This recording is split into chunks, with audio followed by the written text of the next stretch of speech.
Hey everybody, it's Derek here. We're going to take a look at the news from the 25th to the 31st of October 2021.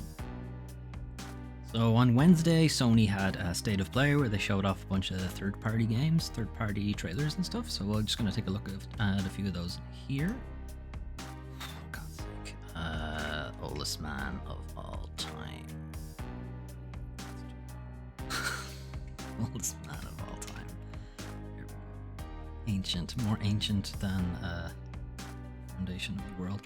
Anyway, this is Deathverse, Let It Die, which is, you might recall, Suda51 made a game called Let It Die, which was a kind of roguelike Dark Souls kind of thing.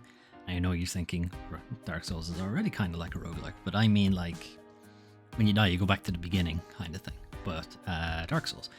Deathverse, on the other hand, appears to be more of an arena third-person melee thing with crazy characters and crazy powers and such, and I imagine it's probably using Let It Die's engine to run it that way, which Let It Die was kind of clunky, so who knows how well it'll work. But clearly they're positioning it as some kind of arena combat thing with special characters and all that jazz. But, you know, also having kind of the weird Suda craziness to go along with it. I think it's Suda. Might be sweary, but I'm pretty sure it's Suda51 who did Let It Die. I don't remember. Let It Die was a free game as well, and I kind of enjoyed playing it. It's just the clunkiness of it always kind of made me feel like when I died, it wasn't my fault. Whereas play something like Dark Souls or Bloodborne or something like that, kind of feels like it's your fault when you die. Let It Die, it didn't. It always felt like it was the game being really clunky. It was the reason that I think you died. Anyway, that's Let It Die, or Deathverse Let It Die. Then they had We Are OFK, which was a kind of an interesting trailer. It was an in-universe kind of thing. So We Are OFK are a band. A 5-person kind of fictitious band, and the game is an episodic thing where you will help them make like music videos every episode, but it also goes through their characters' lives and you can interact with them, and you know, you have branching dialogue paths and things like that. The trailer itself is, you know, kind of cute and fun.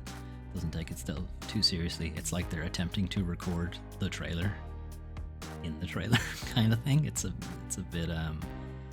bit meta, but there's like a kind of in-universe thing. And for some reason, this woman has 2 laptops, but she couldn't possibly have access to the second laptop the way it's positioned. So I don't get it. Just get a second screen. Anyway, there's not a whole lot to the trailer exactly. It's just introducing all the different characters, voice actors and stuff like that, and their role in the band and in the game kind of thing. And it gives you a kind of idea of what the music videos will be like and what the music will be like and what the individual episodes of the game will be like. Then Bugsnax is getting a expansion called Isle of Bugsnax. Isle of Bugsnax, not I Love Bugsnax. Well done. Fair enough. So it's a bigger expansion with big monsters that have to be shrunk down so you can capture them. But it's also adding a shack for your player character, so you can like actually have your own cabin, which you didn't have in the main game. You had to take over somebody else's, but you now have your own one where you can like decorate it and stuff like that. The Isle of Bugsnax is like prehistoric Bugsnax, basically. They're meant to be like the dinosaurs of Bugsnax, if you prefer, but it's still the same kind of game. You know, capture them, feed them to people, change them how they look. Gotta collect them all and gotta eat them all. Oh, and you can put hats on them now too. For whatever reason, you can put hats on the Bugsnax. Anyway, that will be a free update coming some stage next year. Five Nights at Freddy's Security Breach is a bit more of an in-depth look at the game. So it's kind of thrown off the really kind of static Five Nights at Freddy's thing where you were just in the one room and you'd have to monitor all the security cameras and make sure to close doors at the correct time and stuff like that. This is really more of a kid has become stranded in the Freddy's fictitious restaurant / entertainment thing or whatever's going on. And of course, the animatronic creatures are trying to hunt the kid down and stuff him into an animatronic suit and killing him, obviously, in the process.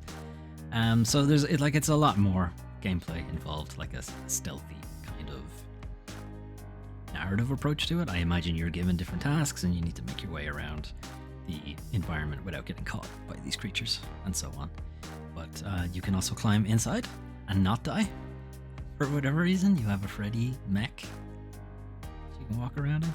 I don't like this recharge flashlight thing they've got going on, to be honest. But no, I've made my feelings clear on Nemesis and Stalker type horror games. I just don't like them. They don't interest me. Death's Door's come out already on Xbox, so this is just confirming that it's also coming out on PlayStation, and what's not confirmed in this trailer, but it's also coming to Switch as well. Death's Door is it's kind of like a Zelda game with a little bit more involved combat, isometric combat. It's a good time. From what I've seen from gameplay, I haven't played it myself because I don't own an Xbox. But from what I've seen from people playing it, it looks like a lot of fun. I need to be this crow ninja looking knight guy. I need to play that. Death's Door.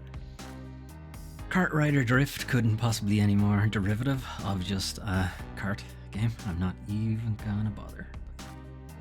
King of Fighters 15. I was gonna say 5, but it was a lot more than 5. King of Fighters 15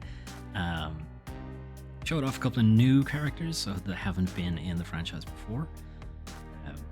They introduced a few new characters and then they just showed a bunch of combat and stuff. I think at this point you know if you like King of Fighters at this point.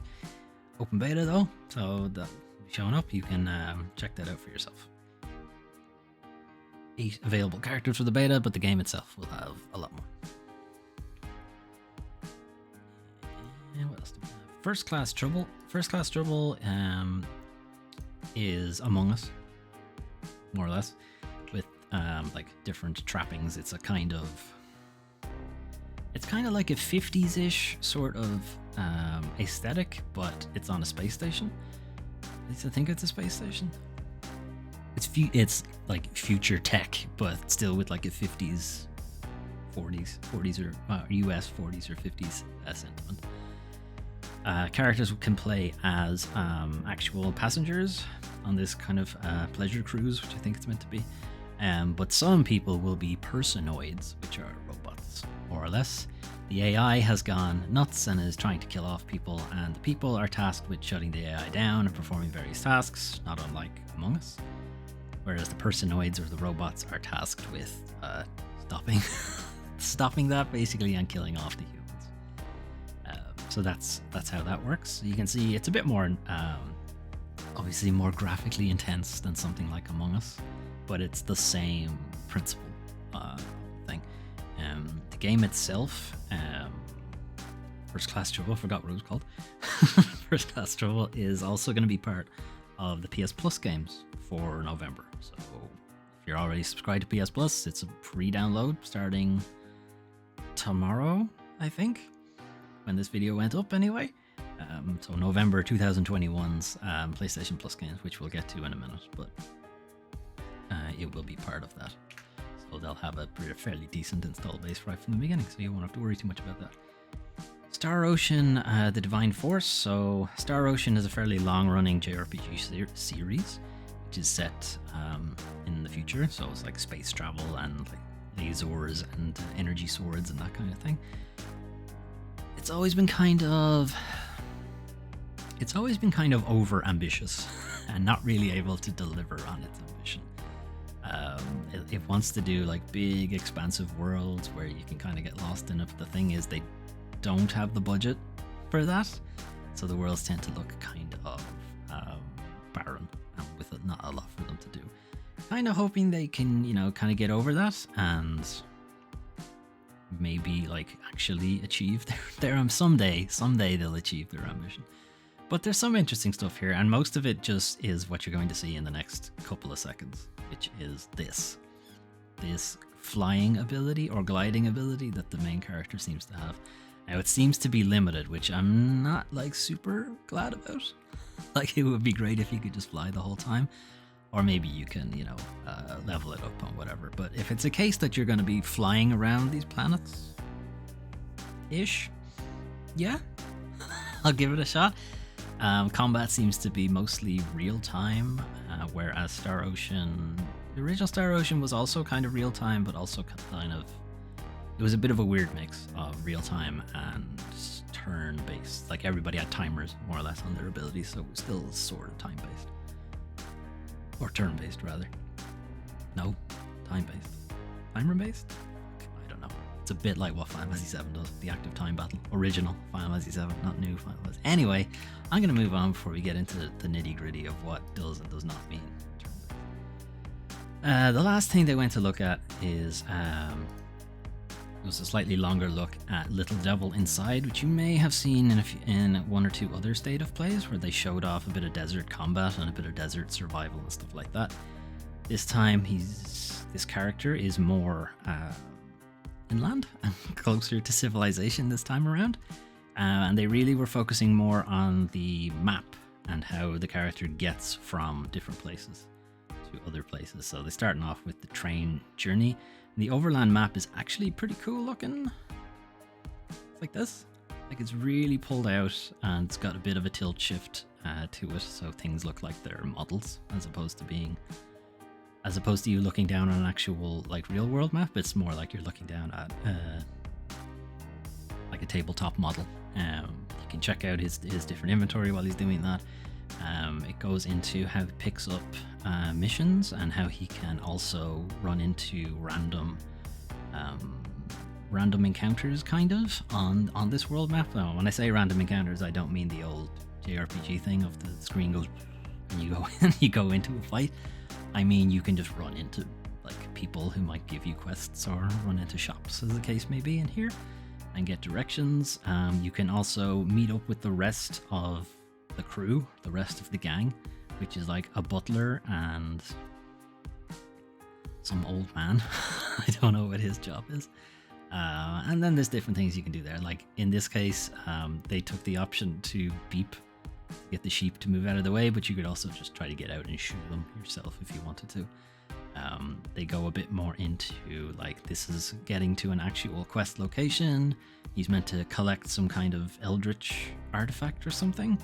And he's let in, but when he gets there, it's quite obviously a trap, and he's actually being fed to some kind of eldritch horror that's hanging out in this swimming pool, and then you'll have to deal with combat.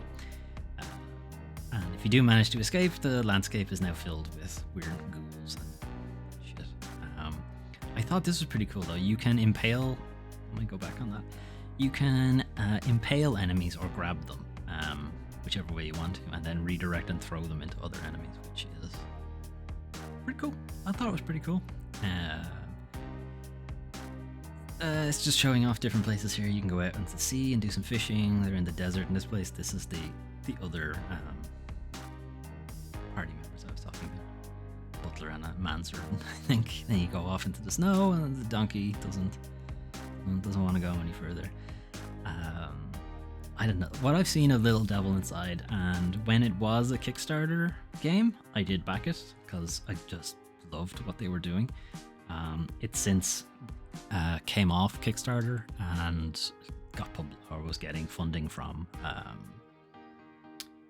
Sony. I think Sony are helping fund it. But basically, they didn't need Kickstarter money. I don't need your money. That was about it. That was State of Play for Wednesday, so they were definitely focusing more on third-party titles coming to the console. Some of them that are already out, some of them just reiterating that they're going to come there. So, new releases for this week. So first one we're going to look at is Voice of Cards, The Isle Dragon Roars, which is the next game from Yoko Taro. If you're not familiar, Yoko Taro is responsible for the Nier and Drakengard series. But this game's kind of different. It's still a kind of JRPG, but it's definitely not like a third-person action RPG.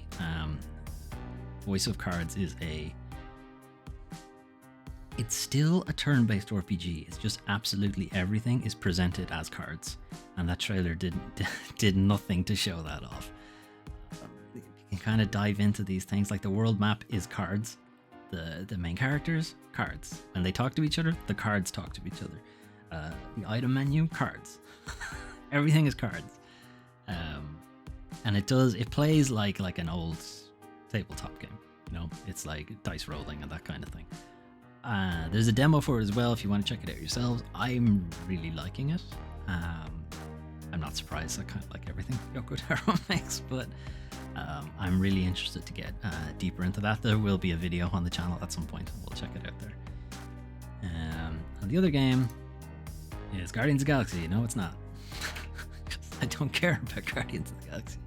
As said before, there are plenty of games that come out. I don't cover all of them. I cover the ones that I want to talk about, basically. I have no interest in Guardians. This is Fatal Frame, Maiden of Blackwater. It's a re-release from a Wii U title. Not a lot of people got to play it because not a lot of people had Wii U's. So Fatal Frame is a pretty old horror series from Kotick. The gist of it is you take pictures of ghosts with a very special camera, and ghosts don't like that. That's kind of you use the camera obscura to take pictures of ghosts and do like big combos on them, because it's like you can parry them with the camera somehow. Don't ask questions. It's just a weird horror game from Japan that didn't get a lot of traction in the West just because Wii U, hardly anybody played it. So it's getting a re-release now. It's pretty creepy and it's pretty spooky, and if this does well enough, they might be able to get the rest of the Fatal Frame series, might get some remasters and stuff like that, so that might be good. And then monthly games, as I alluded to, PlayStation Plus games are going to be seeing Knockout City, Kingdoms of Amalur Re-Reckoning, and First Class Trouble, as I said, the game that was shown off in the State of Play. So Knockout Kings is a arena dodgeball game, basically. So if you want to take like an arena shooter, except it's not a shooter, it's dodgeball. That's it. That's Knockout City. You're not going to see anything too different. Some characters have their own special abilities that when they do dodgeballs, they fire 2 dodgeballs, or some of them bounce off walls, or some of them teleport the ball behind you, and that kind of shit. Like, it's self-explanatory, I think, but you know, it's dodgeball without. If you've ever played there's an isometric game called Stickbold, which is also a dodgeball type game, but with very funky physics and that kind of thing. And to be honest, is a much funner party game. This is kind of trying to position itself as an esports type deal.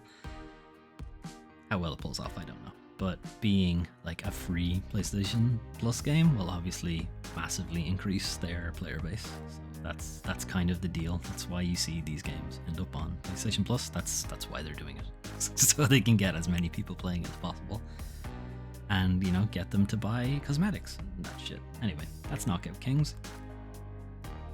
The other game, First Class Trouble, which was shown off at the State of Play. Is this the exact same video? No, it's much shorter, so this is like a proper trailer for it. But as you said, it's Among Us on a kind of 1940s aesthetic, but also a space station. Humans have to do various tasks that they have to deal with, whereas the robots, the personoids, are, you know, trying to kill them. Kingdoms of Amalur. Kingdoms of Amalur Re-Reckoning is a re-release, remaster of.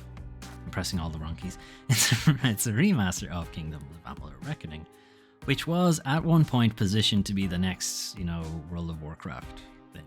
No, that's what they were going for. They failed massively and put an entire US state into like dire financial straits. That's not true, but they owed like Rhode Island like a shit ton of money because they got the state to actually invest in it, and the game just went nowhere. The series just went nowhere. A lot of people like it. I didn't. Even the main kind of single player game felt like an MMO in a bad way. It felt like a ton of busy work and fetch quests shit, you know, the kind of stuff you'd see in very early Warcraft. collect 50 wolf pelts from dire wolves and also collect a bunch of bones from somebody else. And it's a lot of bollocks. I couldn't be arsed with. That trailer shows off no gameplay whatsoever, probably for the best. Because, oh my god, they're actually getting a new expansion for the game. Ridiculous. I don't think the PS Plus version has the expansion, but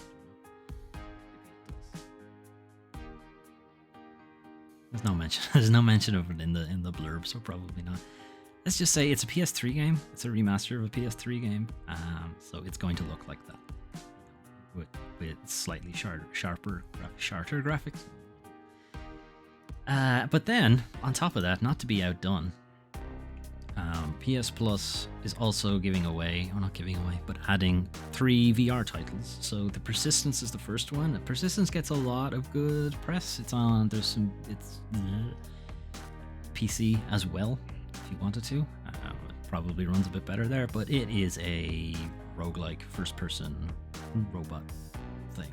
I think you're a robot? I actually don't know. But it's a kind of shooter type, melee type deal, where you are on the Persistence, which is a ship that is constantly rearranging itself. You need to find out why, but also you need to survive long enough to find out why. And you get, different upgrades as you go on. The game gets a little bit easier because you're picking up permanent upgrades and stuff like that. So it's that type of deal, but in VR.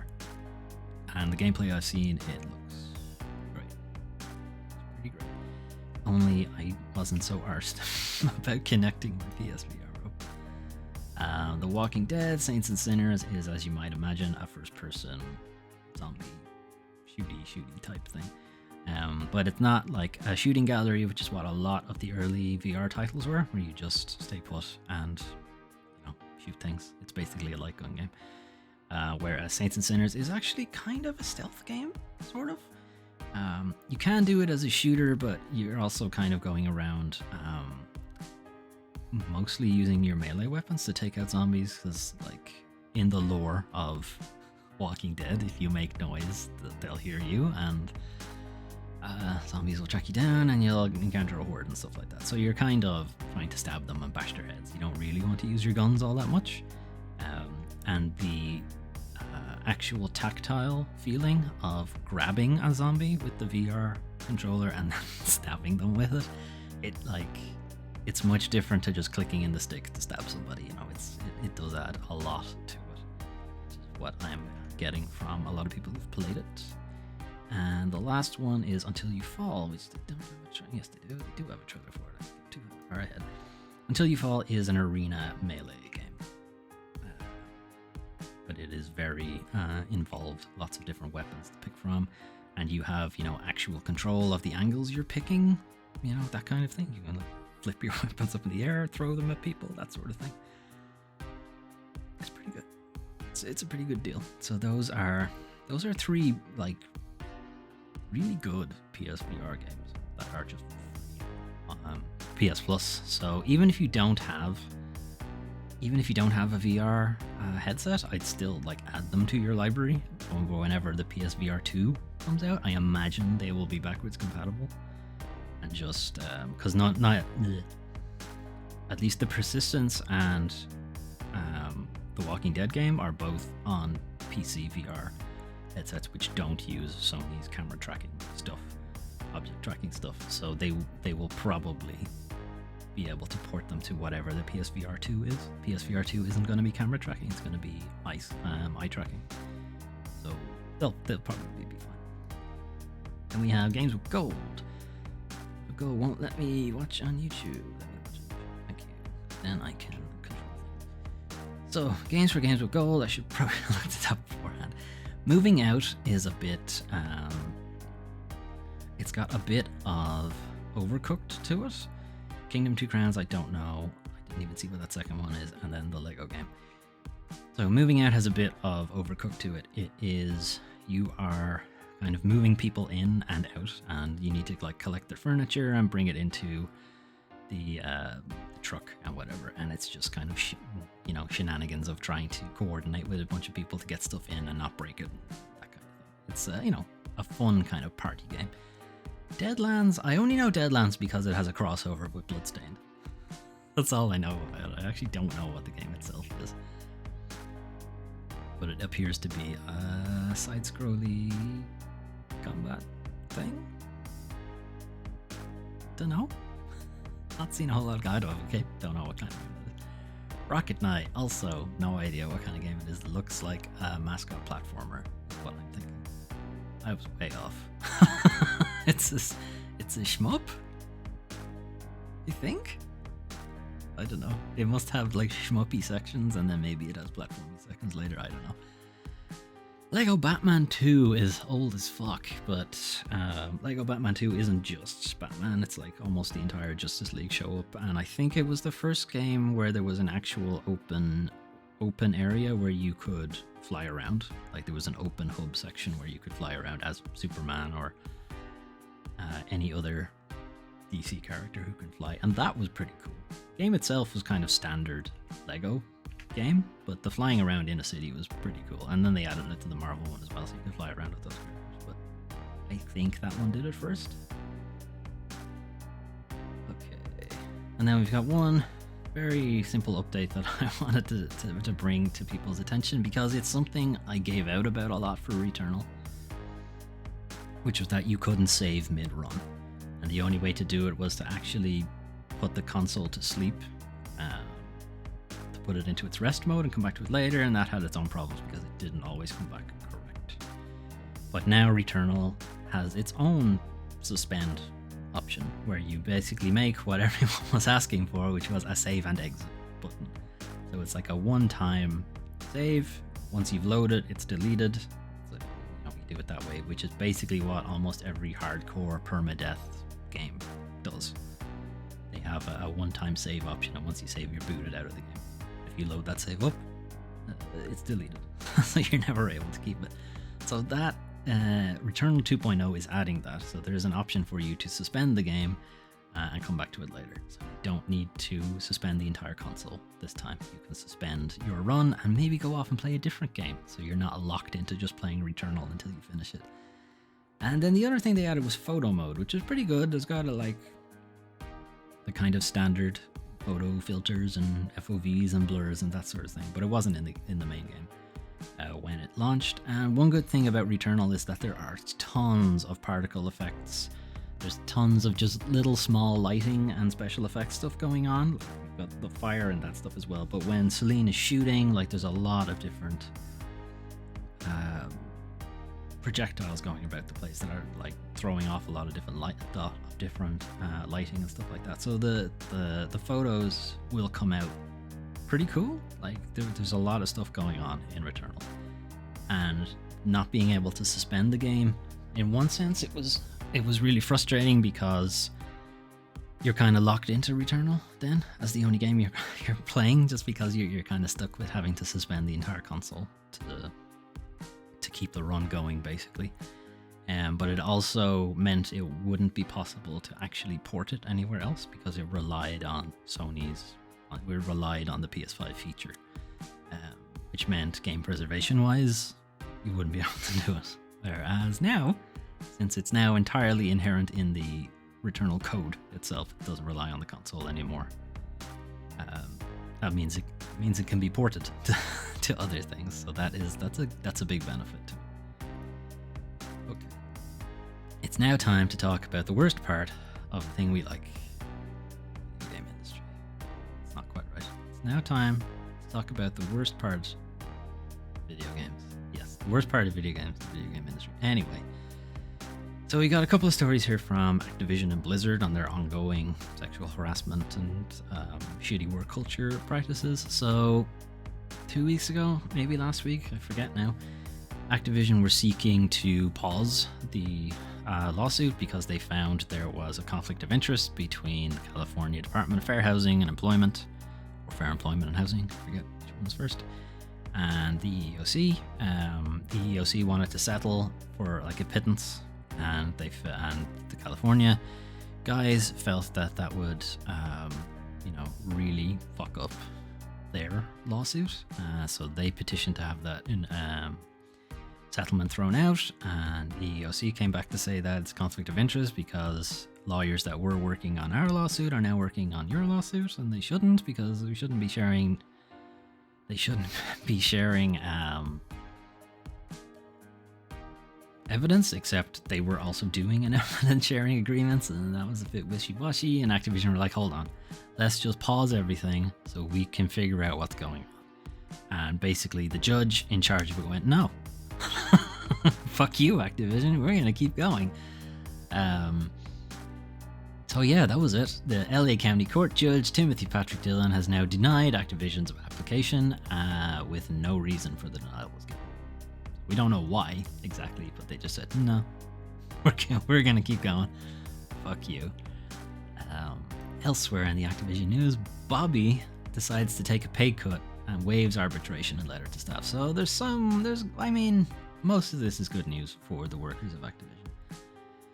Is that Bobby Kotick, who has been in charge of the company during all of the recent allegations, has decided to waive arbitration and has asked to have his salary cut to its lowest possible level. He's also asked for his compensation, which is not just his salary, that's like bonuses and that kind of stuff as well, to be cut to the lowest legal level possible, so the least amount under California law that he can be paid until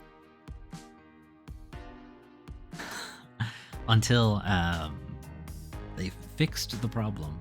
I forget his exact wording, but it's basically trying to hold himself accountable, but it's also mostly a PR thing. The waiving arbitration is kind of the big thing, because that is what the a better ABK were asking for. They wanted arbitration to be gone. Arbitration is basically if there is a legal dispute between the employee and the company, they go through what's called arbitration, which basically it doesn't go to court.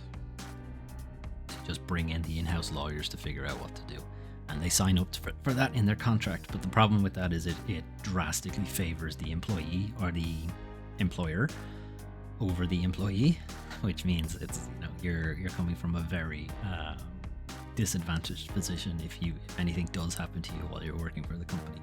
So they wanted that waived. There's a bunch of other things that are done here, but most of it is corporate. We're looking into this and we have to do better, and we're going to set up a committee, yada yada yada. The only really important one is number 3, which is we're going to waive arbitration. That's the biggest one. Now, whether it actually goes like retroactively into people's contracts and stuff like that, or is it just going forward, to know. Important thing that's pointed out here, though, is that Kotick has, of course, received plenty of enormous payouts during the years during which that's a weird way to put it. During the years which all the alleged workplace issues took place under his leadership. So he's saying, like, to be clear, this is a reduction in my overall compensation, not just my salary. I'm asking not to receive any bonuses or be granted any equity during this time, but he's not giving back any of the money that he made during all of that. You'd think, clearly I fucked up that all this stuff happened on my watch. So don't pay me anymore, but not give back the money they gave you, because clearly you didn't earn it. I'll hang on to my billions of dollars instead. The small update here is that a better ABK came back to say this is, where they're happy with the waived arbitration. Like, good, that's a good thing for them. SOC Investment Group, however, they're not happy. They're fine with the waiving arbitration, that's fine. They're not happy with the pay cut stuff because they don't think it goes far enough. And they don't think there's anything actually formal or legal about it. He's just asking for it, but it feels like a PR stunt because none of it's in his contract. None of it is set out in any legal framework. There's no formal end to it. There's, when does it end? Does it end in a month? Does it end tomorrow? Does it end in 5 years? When does it actually end? So you might remember the SOC Investment Group. These were also the guys who were saying that Bobby Kotick is paid too much.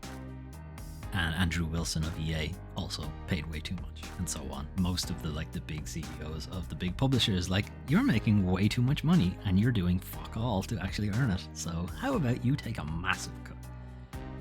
So their issue is that there's a lack of a defined period for which it will last. They'd rather it was formalized in Kotick's employment contract, which it is not at the moment. And they'd rather it was, there was an actual legal thing. Otherwise, this is just PR nonsense. And the other thing they point out is that there's continued silence from the company's board of directors. Basically, the board have said nothing about the allegations, like the sexual harassment stuff or whatever. And from a legal standpoint, they've probably been told to shut up from their lawyers. It's like, don't say anything, say nothing, and wait for the court case, and then in that case, just say it in court. Don't say it anywhere else. Which I think any lawyer would probably tell you the same thing, but they're just kind of pointing out that the rest of the executive C-suite or whatever of the company are all kind of coming out to say stuff about this stuff, and the board of directors are saying nothing. And is it a case that they don't care? Are they not stepping in to try to influence anybody? Trying to influence Bobby to maybe change some stuff? Are they complicit in their silence? There's a lot of questions need to be asked there on why the board are doing nothing when they have a lot of power on the company. And then the last thing, it's actually more of a Blizzard thing, but it's somewhat related, so I thought I'd throw it in. Vicarious Visions are pretty much being dissolved. The way the story puts it is that they're just having a name change, but that's not really what's happening. What's happening here really is that Blizzard is dissolving Vicarious Visions, and it's just going to shove its developers into various support roles about Blizzard, more or less.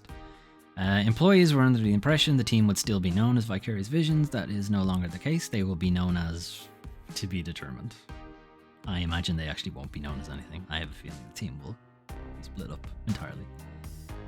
Vicarious Visions will no longer be creating games as a lead developer.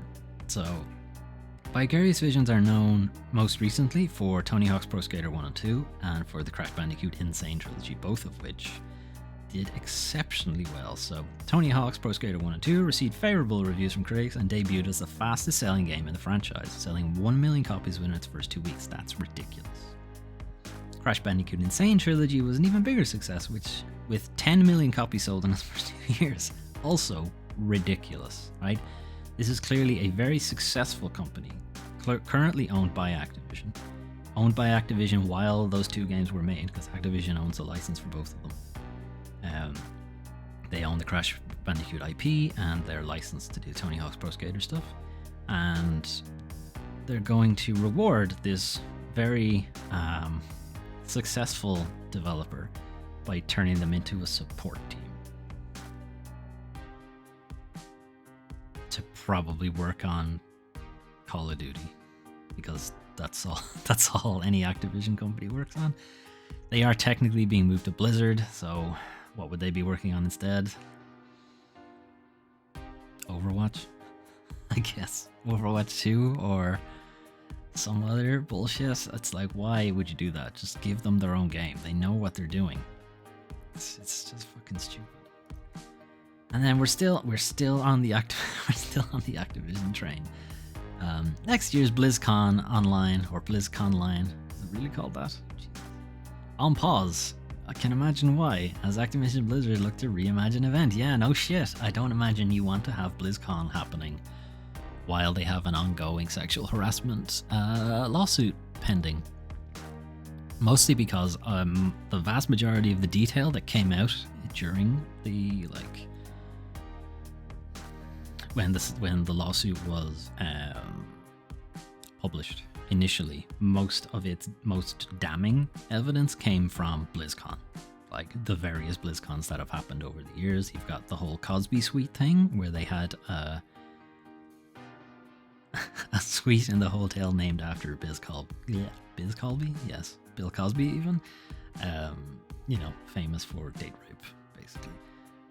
They had that panel where they were extremely dismissive of female gamers' viewpoints and were extremely misogynistic in their responses as well, which did not go down well. Then there was the actual developers themselves being sexually harassed by their managers and higher-ups and so on, all happening either at BlizzCon or in and around the time, like in the hotels, traveling from then to back, or dinners and that kind of thing. So I don't imagine they would want to have BlizzCon going on while this is happening, because it's just inviting more news and more skepticism. That's not the word. More focus, anyway, because there'll be people will be waiting to jump on absolutely anything that happens at BlizzCon. So, from their own standpoint, it's probably a good thing that they're not doing it, because things would not go well with them. Okay, last thing, we're not looking at Activision Blizzard anymore. So, a small story outside of the gaming industry is that Facebook have changed their name. Kinda. They didn't really change their name exactly. They pulled a Google, more or less.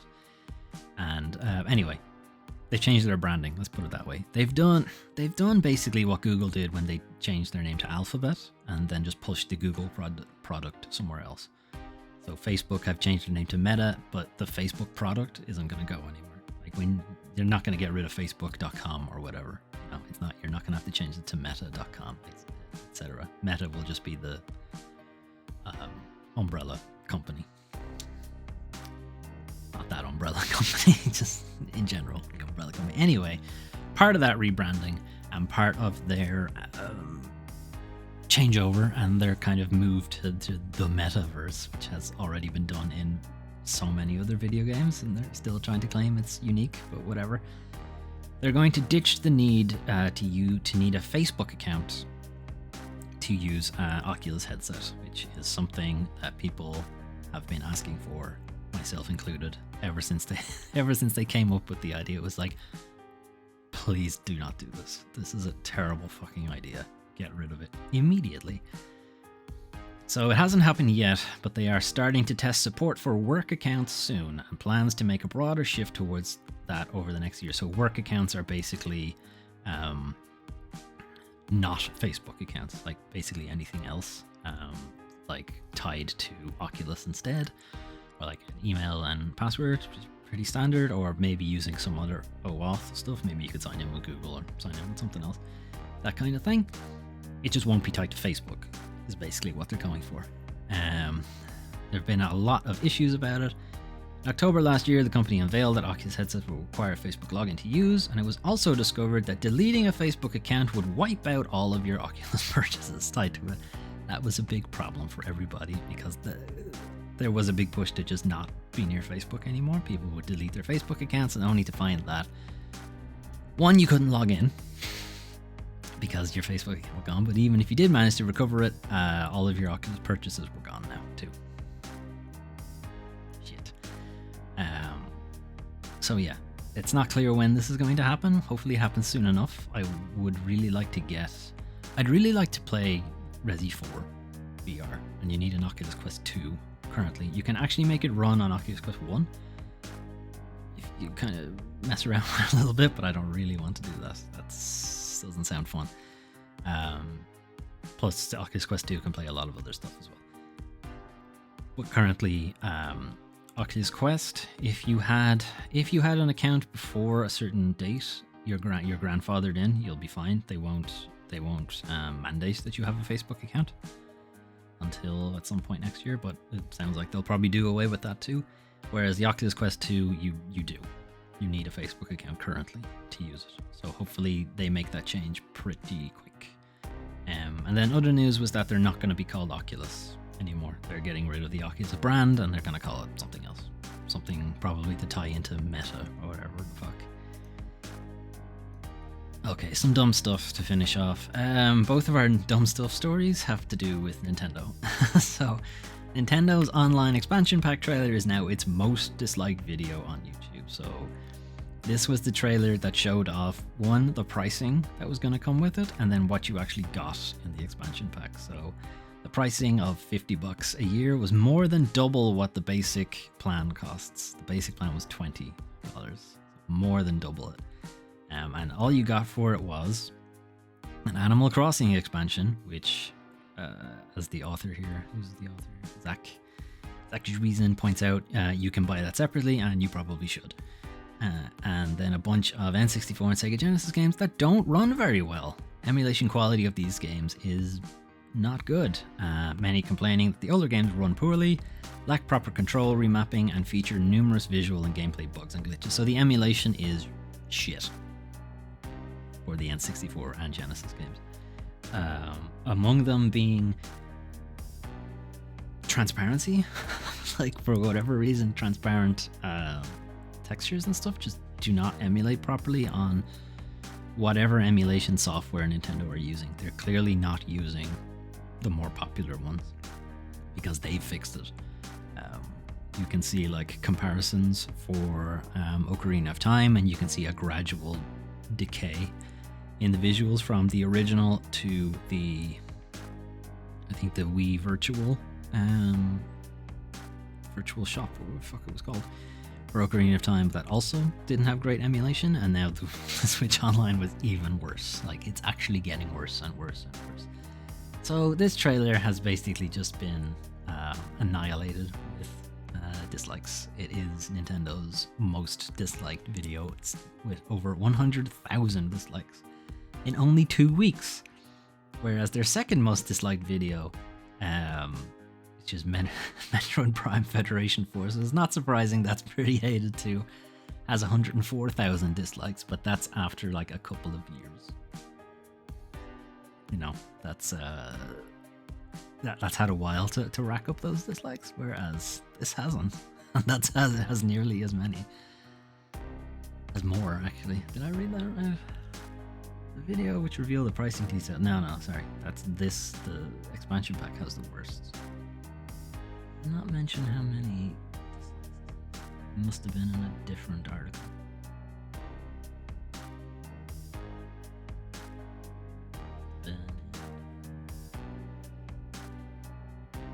No, here it is. Federation. I knew I read it somewhere.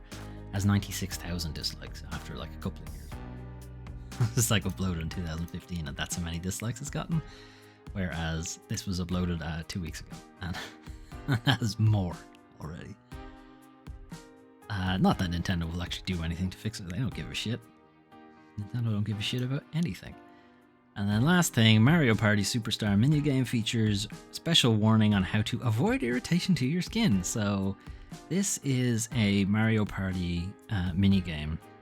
When it was released, Mario Party 64 had a minigame called Tug of War, where you would have to rotate the control stick on the N64 controller to simulate you pulling on the rope for Tug of War. And rather than doing it with your thumb, which is, I guess, is what they expected you to do, it was both faster and more effective to just put the palm of your hand on the control stick and mash it around like that. Thing was, it ripped the fuck out of your palm doing it that way. And Nintendo got into a lot of trouble because of that. So now that it's come back into Mario Party Superstars, they've added a little thing to say, do not rotate it with the palm of your hand, please. Do not sue us. The issue is that it was so bad.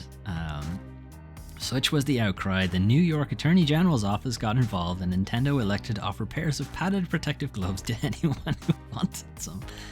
One kid got a tetanus shot. The alarming thing was how little time some of the children spent playing the game before they were injured. One parent said their child had been playing the game for 15 to 20 minutes when they got a second-degree burn. Pretty bad. Pretty bad. This is how it looks now. You can see over on the right, it's controls, rotate stick to pull rope to avoid irritation to your skin and or damage to the control stick, which is also going to be an issue. Do not rotate it with the palm of your hand. So don't do the like, and go, considerably easier way to do it. Because you will, one, shred the shit out of your hand, and two, Switch Joy-Cons are not great as it is. They've already got drifting problems, and if you do that, it gets so much worse. Anyway, I just thought it was funny that in order to kind of avoid the having to give a kid a tetanus shot issue, they just put this little thing in to say, don't do that, please. Which obviously will absolve them of any and all of those problems, I imagine. Anyway, that was the news for the 25th to the 31st of October 2021. Let me know what you thought. State of play, I think, was a bit underwhelming for most people. I really liked what I saw of Little Devil Inside. Most of the other games, not really all that interested in. What else? New releases, Voice of Cards, I'm looking forward to. Fatal Frame, I don't know how I feel about Fatal Frame, honestly, because it is pretty scary, to me, at least. Japanese horror kind of hits me a bit harder than most other horrors for whatever reason. I don't know why. Maybe it's because it's not familiar. Maybe like that. Probably, like, I would imagine probably any foreign horror would probably hit me hard, but I guess I have more of an exposure to Japanese stuff because I like Japanese stuff. I guess it's that way. Anyway, some shit about Activision Blizzard. That whole thing is going to be going on for a long time. And some good news about Facebook getting away from, or not requiring a Facebook account for Oculus, which I really hope is delivered quickly and not shittily, basically. If I can use my current Oculus account, I would rather do that, to be honest. And Returnal finally getting a suspend. Like, I'm done playing it. I've platinumed it. I'm not going back to it. But for other people getting into it now, or people who may have held off on it because of that issue, they can rest easy now because that's done. It's fixed. The biggest problem with the game is done, and the game itself is very good, other than that issue. And then Nintendo not knowing how to do online is not surprising, if just not disappointing. No, not surprising is disappointing. That's what I meant to say. Okay. Elsewhere on the channel, I have finished the Observer System Redux LP. The last part went up yesterday.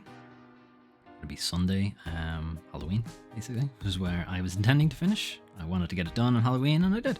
I ended up having to double up on a couple of episodes to get it done, releasing 2 episodes a day sometimes, and some of those episodes, parts, I don't know why I'm calling them episodes, parts, were like an hour long or something like that, which wasn't exactly intended, but that's what I had to do to make it happen. Also played a couple of spooky games for the week, for the Halloween week. So there's Call of the Sea, there's Back 4 Blood, and the Resident Evil Village, which will be part of my Games of May if I ever get around to it, because that's when it actually came out. Coming up on the channel, there'll be a few more single one-shots, Foley plays. I'll be looking at The Medium, and I'll be looking at Cozy Grove at some point, and then I need to pick another LP, which I haven't decided yet what it's going to be. I had like a short list of what games will I do next, but they're all kind of horror games, which is kind of like, I didn't do that on purpose. Somehow they all ended up being horror games, which wasn't intended. I might still end up doing it. I've never actually played The Evil Within, so I am kind of considering that. But also, I don't want to do another scary game. I kind of want to do a not scary game for my next LP, but I can't think of it. If you have a suggestion, let me know. Anyway, thanks for watching. Let me know what you thought of this video, or whatever else that's going on the channel. Let me know. And I'll see you guys next time.